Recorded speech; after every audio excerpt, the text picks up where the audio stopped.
گنم یان جه دخل وکول هرما دیرکه تی ناسکرین ماده یک سرکه و استراتیجیه لروجاوای کردستان تی چاندن. جوتیارین هرما دیرکه دوان دمادا دست بچینینا گنم خود کن و مطرسینا خود دن خویانی کرن دا آلیه فروتن آزادین خوده. چنینا دخلال دبرا دیرکه گلکی تاخیر بی جبر نبونا دراسه و تدبینه و اوانو کام دست بکری ام نزانن پشتی چنینی جی اف دخل امه بچرنگی امه مفروشن و خودی آلاوین چنین جی گازن دین خو هنه و سوتمنی و پارچین گوهرتنه پرزگره که واین سرکنه. مازوت امن آباشه، مازوت پیسه، اعطال مرچید میش بر به مازوته و پرچه جنین پرچه کیم یعنی البر نمانه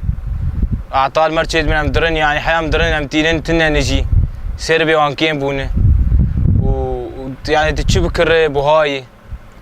يعني فيدنا ما تشتغل يعني قش خساره هم قش شغل فيدك خساره يعني تقريبا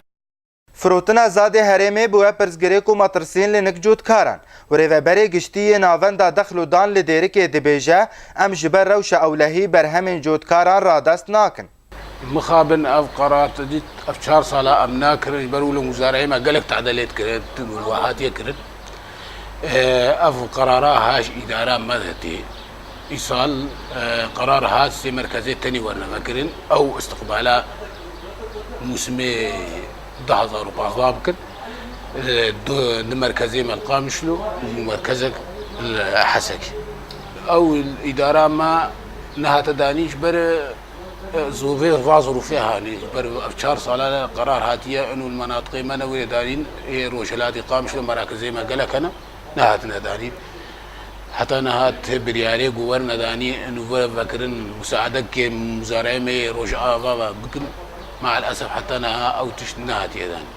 لهرما دیرکه چنین زوین زاد بردوامه وجوتیار جی گلک استانگیان ددما چنین ده دبینن لی پرزگری که وایا ای سالیا سرکه اوه گوه چاوا برهم زاد خوی ای سال و بدنا فروتن